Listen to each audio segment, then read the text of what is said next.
नमस्कार दोस्तों, आज हम लोग स्पेशल लेकर आए हैं। संविधान का नेक्स्ट पार्ट है। ये आपका जो आगे आने वाला एग्ज़ाम है इसके लिए बहुत इम्पॉर्टेंट है। इसलिए देखा जाए तो नेक्स्ट पार्ट में आपका संविधान का ही आपका चैप्टर है, जो प्रधानमंत्री और मंत्रिपरिषद के विषय में हम लोग जानेंगे। देखा जाए तो आगे आने वाली जो भी एग्ज़ाम है इसके लिए कम से कम आपका ये सिलेक्टेड क्वेश्चन इसी से बनते हैं। तो आपको ये ध्यान रखना है कि कौन कौन से क्वेश्चन आते हैं। इसके लिए हम बेसिक तरीके से जानने की कोशिश करेंगे। तो देखते हैं आपका प्रधानमंत्री एवं मंत्रिपरिषद का गठन कैसे किया जाता है, इसको प्रधानमंत्री की नियुक्ति कौन करता है। तो देखते हैं। देखा जाए तो प्रधानमंत्री एवं मंत्रिपरिषद के विषय में देखा जाए कि संविधान के अनुच्छेद 74 के अनुसार राष्ट्रपति को उसके कार्यों के संपादन व सलाह देने हेतु एक मंत्रिपरिषद होता है, जिसकी प्रधानमंत्री होता है। तो आपको ध्यान रखना है कि क्या कर रहा है कि जो राष्ट्रपति के कार्यों को संपादित करने के लिए आपका मंत्रिपरिषद की गठन किया जाता है। इसकी जो प्रधान होता है, मतलब इसका अध्यक्ष कौन होता है? प्रधानमंत्री होता है। तो देखा जाए कि जो प्रधानमंत्री होते हैं इनकी नियुक्ति आपका कौन करता है? राष्ट्रपति ही इनका भी नियुक्ति करते हैं। और ये कौन होते हैं प्रधानमंत्री? ये बहुमत दल का नेता होते हैं। देखा जाए जब लोकसभा का चुनाव होता है तो उसमें जब किसी दल का जो बहुमत मिल जाता है तो आपका उसमें ही से जो सदस्य होते हैं उनके द्वारा एक बहुमत दल का अपना नेता चुना जाता है। उन्हीं को प्रधानमंत्री नियुक्त किया जाता है, जो राष्ट्रपति के द्वारा होता है। देखेंगे नेक्स्ट में कि अनुच्छेद जो है 75 में बताया गया है कि प्रधानमंत्री जो होते हैं इनकी नियुक्ति आपका राष्ट्रपति करेंगे और अन्य मंत्रियों की जो नियुक्ति करेंगे प्रधानमंत्री के सलाह पर करेंगे। तो जो आर्टिकल नंबर 75 है, आपको ध्यान रखना है कि किन के विषय में कहा गया है। ये प्रधानमंत्री के विषय में कहा गया है और आपका अन्य जो मंत्री होते हैं प्रधानमंत्री के सलाह पर आपका राष्ट्रपति इनकी भी नियुक्त करता है। तो देखा जाए कि जो राष्ट्रपति होते हैं बहुत ही उनका योगदान होता है। देखा जाए कि हर जगह राष्ट्रपति का जो शक्ति होता है बहुत ज़्यादा होता है, लेकिन आपका आर्टिकल नंबर 74 में नेक्स्ट में देखा गया है कि इनके कार्यों को संपादित करने के लिए, इनके कार्यों को सलाह देने के लिए आपका मंत्रिपरिषद का गठन किया जाता है, जिसको आपका इनका अध्यक्ष कौन होता है? प्रधानमंत्री होता है। तो ये आपको ध्यान रखना है। नेक्स्ट में देखेंगे कि मंत्रिपरिषद में और क्या योगदान होता है। देखा जाए मंत्रिपरिषद की जो संख्या होती है क्या होती है?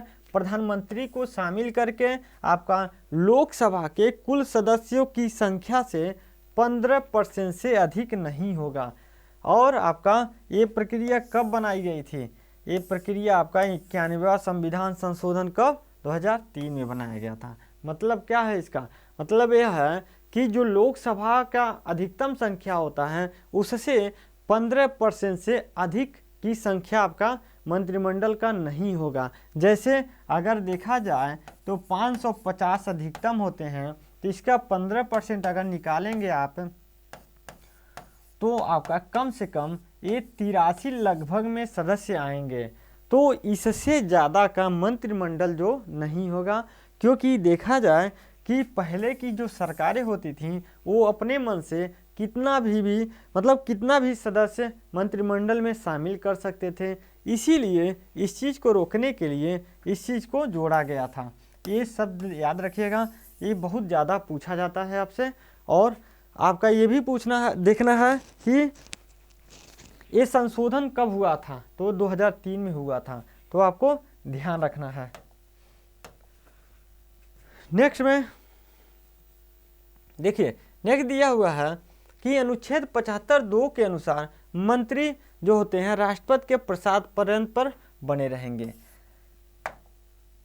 देखिए यहाँ पे दिया हुआ है कि जो मंत्री जो होते हैं राष्ट्रपति के प्रसाद पर्यंत का मतलब होता है कि जब तक राष्ट्रपति चाहता है तो मंत्री अपने पद पर बने रहेंगे, जब आपका राष्ट्रपति नहीं चाहेगा तो आपका मंत्रिपरिषद नहीं रहेगा। तो देखा जाए तो क्या असल में राष्ट्रपति इनका योगदान निभाते हैं? नहीं, ये प्रधानमंत्री के हाथ में होता है। किनके हाथ में होता है? प्रधानमंत्री के हाथ में होता है। प्रधानमंत्री अगर सलाह देता है राष्ट्रपति को कि किसी मंत्री को हटा देना है तो आपका मजबूरी में राष्ट्रपति को हटाना पड़ता है। अगर दूसरे नए मंत्री को चेंज करना होता है, बदलना भी होता है, तो यही आपके प्रधानमंत्री राष्ट्रपति को सलाह देते हैं कि आप इस मंत्री को बदल दीजिए, इसलिए बदलाव हो जाता है। तो आपको ये शब्द याद रखना है, लेकिन आपको ये इतना याद रखना है कि 75(2) में आपका कहा गया है कि जो मंत्रिपरिषद होगा, उनके सदस्य होंगे, ये राष्ट्रपति के प्रसाद पर्यंत पे कार्य करेंगे। नेक्स्ट देखा जाए अनुच्छेद 75(3) के अनुसार आपका कहा गया है कि मंत्रिपरिषद लोकसभा के प्रति सामूहिक रूप से उत्तरदायी होगी। ये आपका वेरी इंपॉर्टेंट हो जाता है इस तरीके से, क्योंकि मंत्रिपरिषद जो होती है एक प्रकार से लोकसभा के प्रति उत्तरदायी होता है। ये आपका क्लियर है, आपको ध्यान रखना है, आर्टिकल भी याद रखना है कि 75(3) में कहा गया है। क्योंकि देखा जाए कि जो आपके जो मंत्री होते हैं लोकसभा में ही अपना पूर्ण योगदान देते हैं। अगर देखिए यहाँ पे कोई विधेयक अगर लोकसभा में लाया जाता है, अगर किसी भी मंत्रालय का विधेयक हो, अगर वह विधेयक आपका लोकसभा में पारित नहीं होता है तो आपका जिस मंत्रालय से विधेयक आएगा वो मंत्री को इस्तीफा देना पड़ेगा। उस मंत्री के साथ साथ में सभी मंत्रियों को इस्तीफा देना अनिवार्य हो जाता है। इसीलिए आपको कहा जाता है कि जो मंत्रिमंडल होता है लोकसभा के सामूहिक रूप से उत्तरदायी होता है। अगर एक मंत्री इस्तीफा देगा तो सभी मंत्रियों को इस्तीफा देना होता है, यही इसका मतलब है। नेक्स्ट में पद ग्रहण से पूर्व प्रधानमंत्री सहित प्रत्येक मंत्री को राष्ट्रपति के सामने पद और गोपनीयता की शपथ आपको देना पड़ता है, शपथ लेनी होती है। अनुच्छेद किस में कहा गया है? देखिए 75(4) में कहा गया है कि देखेंगे कि जब लोकसभा का चुनाव हो जाता है, जब प्रथम बार लोकसभा का गठन होता है तो इसमें प्रधानमंत्री भी राष्ट्रपति के समक्ष शपथ लेता है और आपका सभी सदस्य जो भी होते हैं वो भी शपथ लेते हैं। अगर मंत्रियों का बदलाव भी होता है तभी भी उनको राष्ट्रपति के सामने शपथ लेना होता है, ये अनिवार्य होता है। नहीं तो देखा जाए जब चुनाव होता है तो देखा जाए कि किसी सदस्य का कार्यकाल कब से गिना जाता है, तो आपको पता होना चाहिए कि शपथ जिस दिन से कोई व्यक्ति जब शपथ सदस्य ले लेता है तभी से उसी दिन से उसका कार्यकाल गिना जाता है। जो 5 वर्ष का कार्यकाल होता है एक प्रकार से शपथ के बाद से ही गिना जाता है, जिस दिन से आपका शपथ ग्रहण होता है। तो आपको ये शब्द ध्यान रखना है। नेक्स्ट में मंत्रिपरिषद का सदस्य बनने हेतु संवैधानिक दृष्टि से यह आवश्यक है कि वह व्यक्ति संसद के किसी सदन का सदस्य हो। यदि व्यक्ति मंत्री बनते समय संसद सदस्य नहीं हो तो उसे 6 महीने के अंदर में संसद सदस्य बनना अनिवार्य होता है, नहीं तो उसको इस्तीफा देना होता है। ये कहाँ कहा गया है? अनुच्छेद आपका 75(5) में कहा गया है।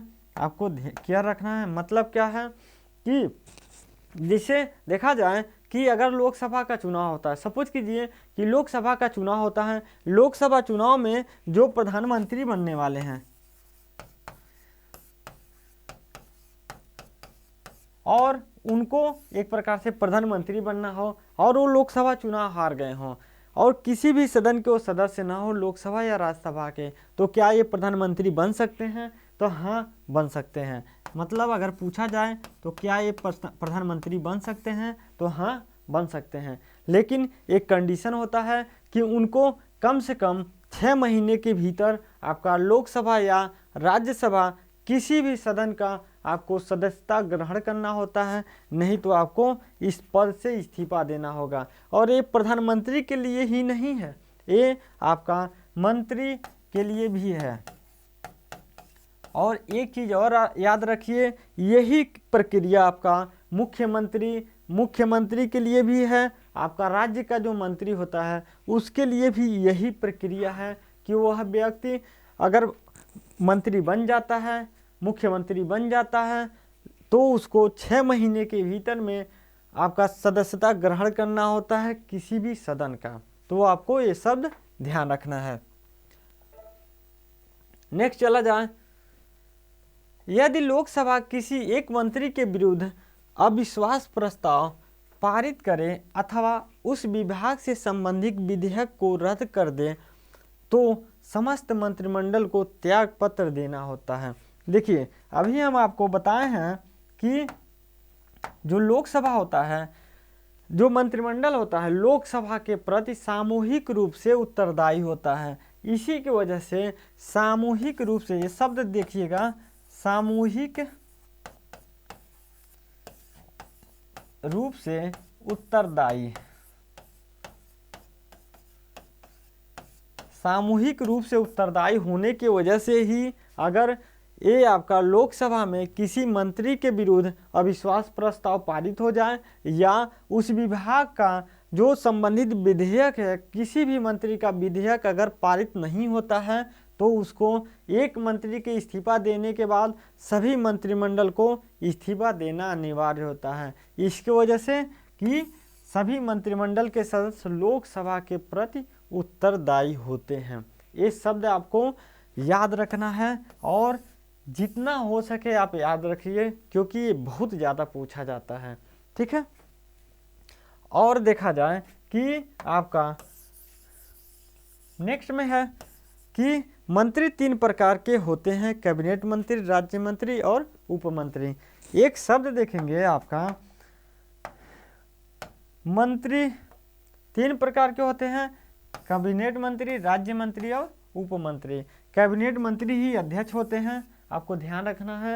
ये इनके नीचे कार्य करते हैं, ये इनके नीचे कार्य करते हैं। एक प्रकार से जो उपमंत्री होता है राज्य मंत्री के नीचे कार्य करता है, राज्य मंत्री जो होता है कैबिनेट मंत्री के नीचे काम करता है। ध्यान रखना है, ये आपका उस विभाग का अध्यक्ष होता है कैबिनेट मंत्री। देखेंगे कि जो मंत्री परिषद होगा और मंत्रिमंडल, एक प्रकार से इसमें कुछ डिफरेंस है, आपको ध्यान रखना है। क्या डिफरेंस है?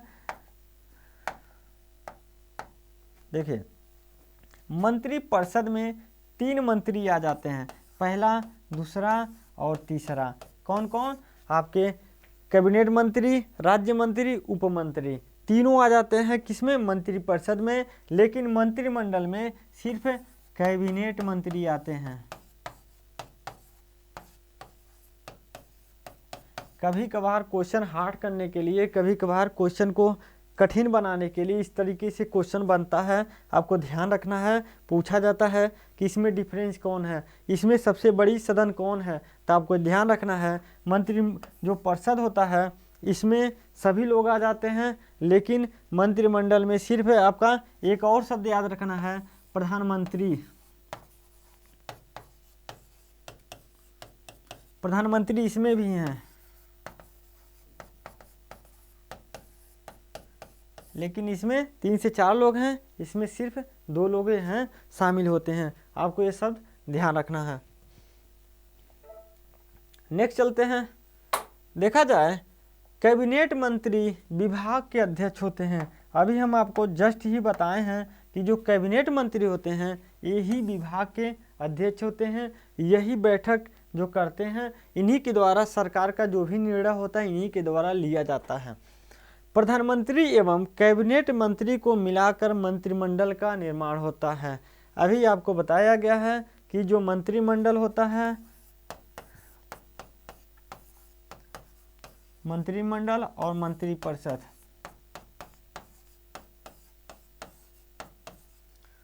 इसमें मंत्रिमंडल में आपका कैबिनेट मंत्री होते हैं, प्रधानमंत्री होते हैं, मंत्रिपरिषद में आपका कैबिनेट मंत्री होते हैं, राज्य मंत्री होते हैं, उप मंत्री होते हैं और प्रधानमंत्री होते हैं। सभी लोग इसमें शामिल होते हैं। मंत्रिपरिषद में इसमें सिर्फ 2 लोग शामिल होते हैं, कैबिनेट मंत्री और प्रधानमंत्री। आपको ये शब्द ध्यान रखना है। चलिए नेक्स्ट में देखा जाए,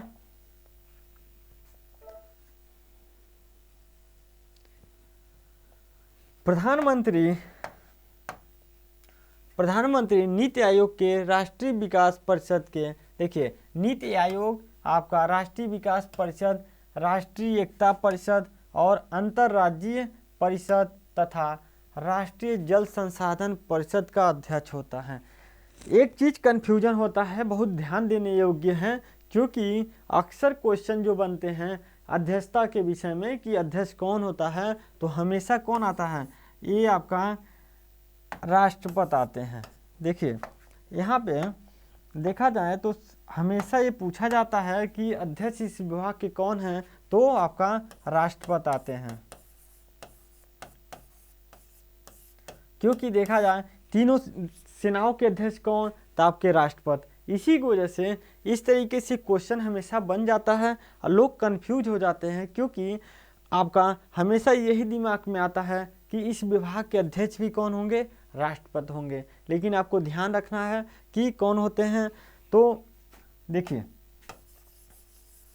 यहाँ पर देखा जाए तो जो आपका नीति आयोग होता है, राष्ट्रीय विकास परिषद होता है, राष्ट्रीय एकता परिषद होता है, अंतर्राज्यीय परिषद होता है तथा राष्ट्रीय जल संसाधन परिषद का ये अध्यक्ष होता है। आपको ध्यान रखना है, इस तरीके से क्वेश्चन बहुत ज़्यादा बनता है, आपको ये भी लिख कर याद करना है।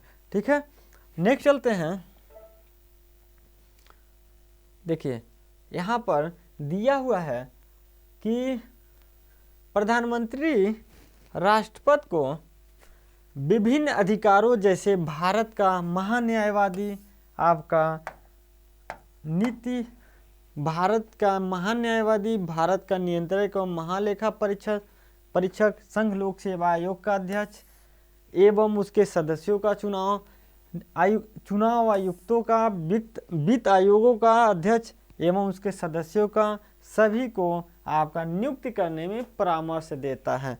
तो असल में देखा जाए कि इनकी जो भी नियुक्तियां होती हैं परामर्श के आधार पे होते हैं। सभी तो राष्ट्रपति का नाम लिया जाता है कि इनकी नियुक्ति राष्ट्रपति करता है, लेकिन असल में इनकी नियुक्त करने का कोई अधिकार राष्ट्रपति के पास नहीं होता है।